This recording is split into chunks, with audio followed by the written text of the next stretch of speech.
is there anything I can do to be a better support to people who are going through these very hard, complex times? Like, what do you want in a friend, a faith community member? Like, what would your advice be to somebody who is aware that this issue is happening? You know, I think about the rooms full of people that I walk into. Statistically, they've been impacted by abortion. Somebody in that room surely has. So what do I need to know, and what can I do better? I think in general, not just with abortion, but in general, right? Just like I said, no one is perfect. I think if we would all just drop the facade, lower that curtain, and realize that Jesus came for the sick. He didn't come for the well, just like he said. So just maybe realizing that none of us are perfect and that we all have a past. We see ourselves in a very one-dimensional view, whereas God sees us 3D. So imagine that you are a piece of gold, which we're more than gold because we are wonderfully and fearfully made in the image of God. But let's, for now, just imagine it's gold. And gold has specks on them. Not perfect, because we're not perfect. What we tend to do as humans is focus on that speck so closely that we forget that we are gold. And God looks at the whole image. Look at David's life. He committed adultery, he murdered, he killed a dude so that he could be intimate with his wife, and then married her. And it was like, what? But he was a man after God's own heart. God sees the whole picture.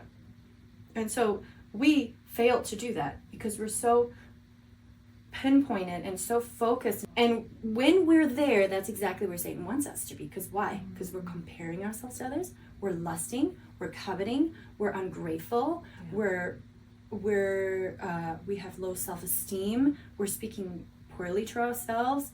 We're depressed. We have anxiety. We're stressed out. We're making decisions we shouldn't be because we're so stressed out about this speck. That's right where Satan wants us to be, in his little trap of lies. But then what we need to do is just take a step back and see who we really are. And I feel like I say that we need to do that with ourselves, but we need to do that with other people too. And see who they are as a whole person. Because nobody's perfect.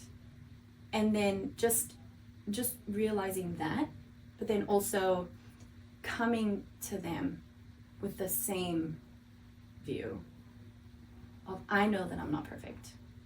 Let's be vulnerable together. Just sharing who you truly are.